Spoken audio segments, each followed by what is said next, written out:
Hi friends, welcome back to my channel Sandy's Creative Corner. நான் உங்க சந்தியா நந்தகுமார். எல்லாரும் எப்படி இருக்கீங்க? நலமா இருக்கீங்களா? நாமளும் நலமா சேஃபா இருக்கோம். இன்னைக்கு ஒரு சூப்பரான DIY ஓட தான் உங்களை சந்திக்க வந்திருக்கேன்.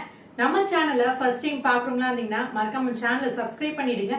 அப்படியே பக்கத்துல இருக்க பெல் ஐகானை பிரஸ் பண்ணீங்கன்னா நோட்டிபிகேஷன்ல என்னோட சேனலோட வீடியோஸ் எல்லாமே உடனுக்குடன் வந்துடும். இன்னைக்கு பாத்தீங்கன்னா நம்ம நிறைய லெஃப்ட் ஓவர் கிளாத் இந்த மாதிரி என்கிட்ட நிறைய இருக்கு. ஸோ இதெல்லாம் பாத்தீங்கன்னா குர்த்திக்கு தச்சதுக்கு அப்புறம் பேலன்ஸ் இருக்கக்கூடிய கிளாத், அதுக்கப்புறம் ஏதாவது ஃபங்க்ஷன் போனீங்கன்னா அங்க இந்த மாதிரி பிளவுஸ் மெட்ல நிறைய வச்சு கொடுத்துருந்த எல்லாமே என்கிட்ட அப்படியே சேர்ந்துருச்சு. ஸோ அதெல்லாம் வச்சு நம்ம இன்னைக்கு ஒரு சூப்பரான DIY தான் பார்க்க. கிளாத்லாம் இருந்தா தயவு செஞ்சு வேஸ்ட் பண்ணாதீங்க. நம்ம சூப்பரா நிறைய DIY செய்யறதுக்காக அழகா அதை யூஸ் பண்ணிக்கலாம். வாங்க வீடியோக்குள்ள போகலாம்.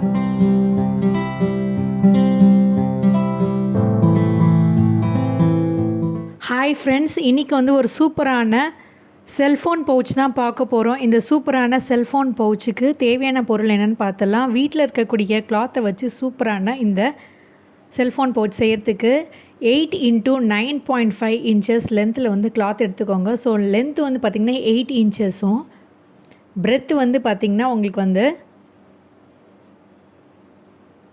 9.5 இன்ச்சஸ் இருக்க அளவுக்கு கிளாத் எடுத்து கட் பண்ணி எடுத்துக்கோங்க.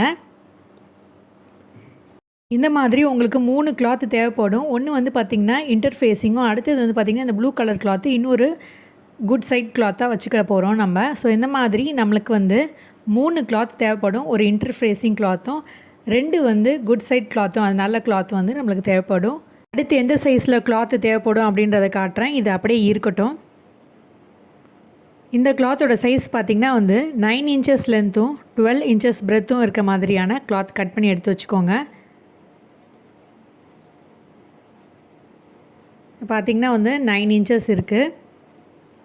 ஸோ கூட ஒரு 5 இன்ச்சஸ் கூடவே நான் வச்சுருக்கேன். நம்ம தைக்கிறதுக்கு சீம் லைன் வைக்கணும் இல்லையா, சீம் அலவன்ஸ், அதுக்காக. அடுத்தது பார்த்திங்கன்னா 12 இன்ச்சஸ் நான் இங்கே பிரெத் வச்சுருக்கேன். இது என்ன பண்ண போகிறோன்னா, இந்த மாதிரி மடிச்சுட்டு நம்ம தைக்க போகிறோம். அடுத்தது ஒரு சின்ன ஃப்ளாப் மாதிரி தேவைப்படும். இது பார்த்திங்கன்னா 4 × 12 இன்ச்சஸ், அதாவது நீட் 4 இன்ச்சஸும் அகலம் பார்த்திங்கன்னா 2 இன்ச்சஸ் இருக்க மாதிரி ஒரு கிளாத் கட் பண்ணி எடுத்துக்கோங்க.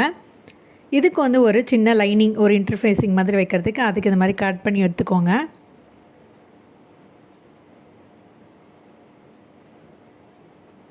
இப்போ எப்படி அசம்பிள் பண்ணுறது அப்படின்னு காட்டுறேன். இந்த லைனிங் கிளாத் ஃபஸ்ட்டு வச்சுருங்க.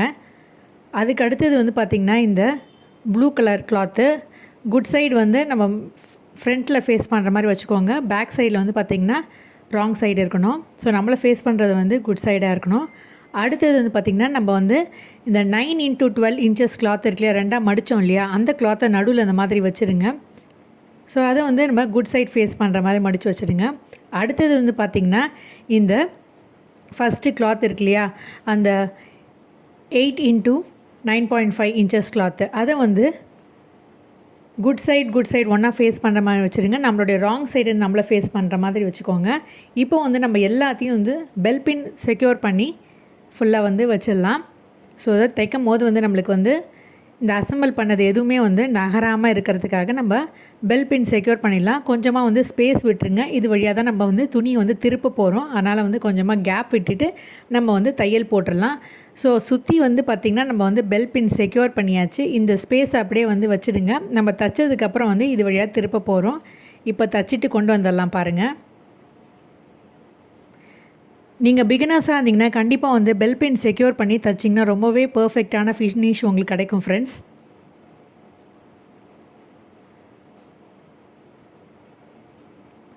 இப்போ கொஞ்சமாக கேப் விட்டுட்டு நம்ம தைச்சி முடிச்சாச்சு.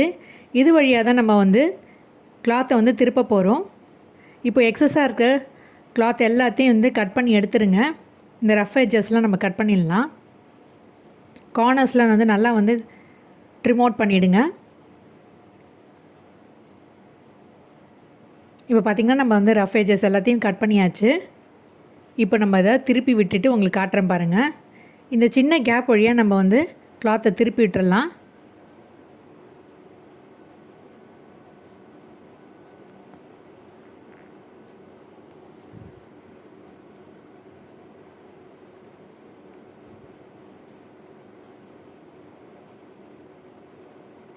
இப்போ பார்த்திங்கன்னா வந்து திருப்பி விட்டுட்டேன். இப்போ வந்து அந்த கார்னர்ஸ்லாம் வந்து ஒரு சின்ன பென்சில் வச்சுட்டு நான் வந்து அந்த கார்னர்ஸ்லாம் நல்லா வந்து ஃபைனாக வந்து இது மாதிரி எடுத்து விட்டுறேன் பாருங்கள். இப்போ பாருங்கள் அந்த கார்னர்ஸ்லாம் வந்து நல்லா ஷார்ப்பாக பாயிண்ட் அவுட்டாக இருக்கான்னு பார்த்துக்கோங்க. இந்த ஃப்ளாப் ஓப்பனிங் இந்த பக்கம் இருக்குது. இப்போ வந்து நம்ம என்ன பண்ண போகிறோன்னா வந்து எல்லாத்தையும் அட்ஜஸ்ட் பண்ணி விட போகிறோம். நம்ம கார்னர்ஸ்லாம் நல்லா வந்து ட்ரிம் அவுட் பண்ணிடணும். அப்போ தான் வந்து ஒரு நல்ல ஒரு ஷார்ப்பான பாயிண்டட் கார்னர்ஸாக நம்மளுக்கு கிடைக்கும். திருப்பி விட்டதுக்கப்புறம் வந்து இந்த மாதிரி நீங்கள் செஞ்சு விட்டுருங்க.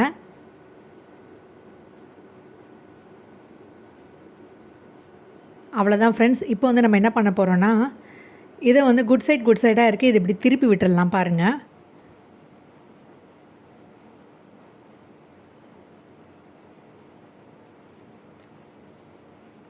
அதாவது வந்து நம்ம அந்த பிங்க் கிளாத் வந்து வெளிப்பக்கமாக இருக்கிறதுக்காக நான் வந்து இப்போ திருப்பி விட்டுறேன். இப்போது வந்து இந்த ஃப்ளாப்பை வந்து இந்த கேப் விட்டுருக்கோம் இல்லையா, அதில் வந்து நம்ம இந்த ஃப்ளாப்பை வச்சு தைக்க போகிறோம். அதுக்கு வந்து பார்த்திங்கன்னா 2 ரைட் சைடையும் ஒன்றா ஃபேஸ் பண்ணுற மாதிரி வச்சுட்டு இந்த லைனிங் கிளாத்தில் இப்படி வச்சுருங்க. நீங்கள் லைனிங் கிளாத் வந்து பார்த்திங்கன்னா நீங்கள் வந்து ரைஸ் பேகு, ஆட்டா பேகு இந்த மாதிரியான பேக் கூட யூஸ் பண்ணிக்கலாம். இப்போ வந்து பார்த்திங்கன்னா நம்ம லைனிங் கிளாத்தை வச்சு நம்ம தச்சிடலாம். ஒரு பக்கம் ஓப்பனிங் விட்டுருங்க. அது மூலமாக தான் நம்ம திருப்பி விட போகிறோம். இந்த பக்கம் நான் வந்து ஓப்பனிங் விட்டுட்டேன். ஃபஸ்ட்டு நம்ம வந்து ரஃப் எட்ஜஸ்லாம் கட் பண்ணிடலாம். அப்போ தான் நம்ம வந்து திருப்பி விடும்போது ரொம்பவே ஒரு நீட்டான பர்ஃபெக்டான ஃபினிஷ் இருக்கும். நல்லா வந்து ட்ரிம் அவுட் பண்ணி விட்டுருங்க. இப்போ நான் அதை திருப்பி வச்சுட்டு காட்டுறேன் பாருங்கள். இந்த மாதிரி திருப்பினதுக்கப்புறம் பென்சிலோ இல்லை வந்து ஒரு ஷார்ப்பாக இருக்கிற பாயிண்டட் எட்ஜுள்ள ஏதாவது ஒரு இன்ஸ்ட்ருமெண்ட் வச்சு இந்த மாதிரி நல்லா வந்து ஷார்ப் எட்ஜஸாக வந்து நல்லா வந்து கிளியர் பண்ணிவிடுங்க. இப்போ இது மேலே வந்து ஒரு படிமான தையல் நம்ம போட்டுடலாம். இப்போ ஒரு படிமான தையல் போட்டதுக்கப்புறம் எப்படி இருக்குதுன்னு காட்டுறேன் பாருங்கள். இப்போ என்ன பண்ண போகிறோன்னா நம்ம ரெடி பண்ண இந்த ஃப்ளாப்பை வந்து இந்த கேப்பில் வச்சுட்டு நம்ம வந்து ஒரு தையல் போட போகிறோம். ஸோ கரெக்டாக இருக்கான்னு செக் பண்ணிவிட்டு இதில் வந்து ஒரு பெல் பின் செக்யூர் பண்ணிவிட்டு நம்ம தைக்க வேண்டியதான் ஃப்ரெண்ட்ஸ். இந்த இடத்துல வந்து பெல் பின் செக்யூர் பண்ணிட்டு நம்ம ஒரு ஃபுல் தையல் போட போகிறோம், படிமான தையல். இப்போ பெல் பின் செக்யூர் பண்ணிட்டோம். இப்போ ஒரு ஃபுல்லான ஒரு படிமான தையல் போட்டுட்டு எப்படி இருக்குன்னு காட்டுறேன் பாருங்கள்.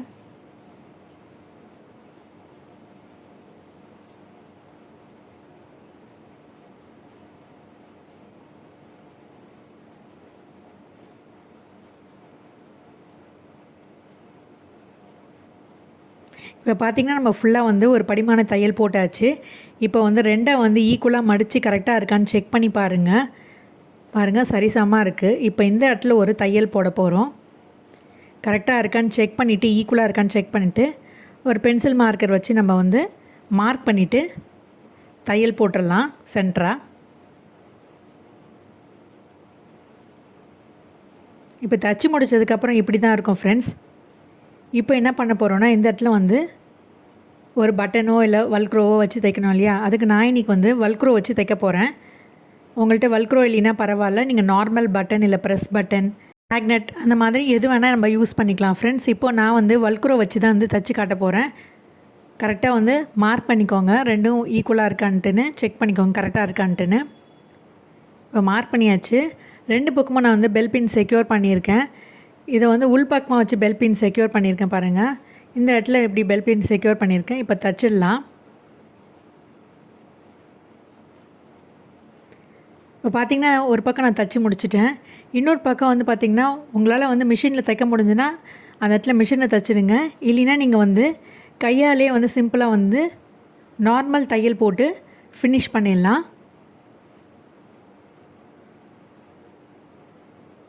இப்போ நான் தச்சு முடிச்சுட்டு உங்களுக்கு காட்டுறேன் பாருங்கள் ஃப்ரெண்ட்ஸ்.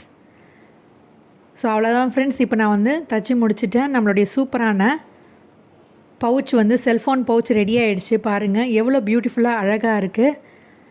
இதில் வந்து பார்த்திங்கன்னா நம்ம எந்த சைஸ் செல்ஃபோன் வேணால் வச்சுக்கலாம். கொஞ்சம் வந்து லென்த்து வந்து அதிகமாக இருக்கிற செல்ஃபோன் இருந்தீங்கன்னா மெஷர்மெண்ட்டு மாறும் ஃப்ரெண்ட்ஸ்.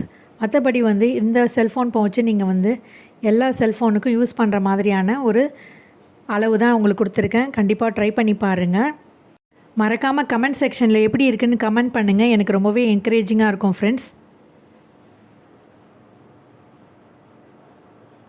ஸோ வீடியோ பார்த்துருப்பீங்கன்னு நினைக்கிறேன் ஃப்ரெண்ட்ஸ். ஸோ இதை வந்து செல்போன் பவுச் உங்களுக்கு கண்டிப்பா பிடிச்சிருக்கும்னு நினைக்கிறேன். ஸோ கண்டிப்பா ட்ரை பண்ணி பாருங்க. இந்த மாதிரி லெஃப்ட் ஓவர் கிளாத் வச்சு நம்ம சூப்பரா நிறைய ஐடியாஸ் பண்ணி நம்ம வந்து நிறைய வந்து டெக்கரேட்டிவ் ஐட்டம்ஸ் பண்ணலாம். அது மட்டும் இல்லாம வந்து யூஸ்ஃபுல்லான இந்த மாதிரியான செல்போன் பவுச் நிறைய வந்து விஷயம் பண்ணலாம். இதை வந்து நம்ம ஃப்ரெண்ட்ஸ்க்கு, ஃபேமிலி மெம்பர்ஸ்க்கு எல்லாருக்குமே வந்து கிஃப்ட் பண்ணலாம், சேல் கூட பண்ணலாம் ஃப்ரெண்ட்ஸ். ஐ ஹோப் இந்த ஐடியா உங்களுக்கு கண்டிப்பா பிடிச்சிருக்கும்னு நினைக்கிறேன் ஃப்ரெண்ட்ஸ். ஸோ பிடிச்சிருந்தா லைக் பண்ணுங்க, ஷேர் பண்ணுங்க, சப்ஸ்கிரைப் பண்ணுங்க. மீண்டும் ஒரு இன்ட்ரெஸ்டிங் வீடியோவோட, இன்ட்ரெஸ்டிங் கான்செப்டோட உங்களை சந்திக்கும் வரை until then it's me signing off. Take care. Bye.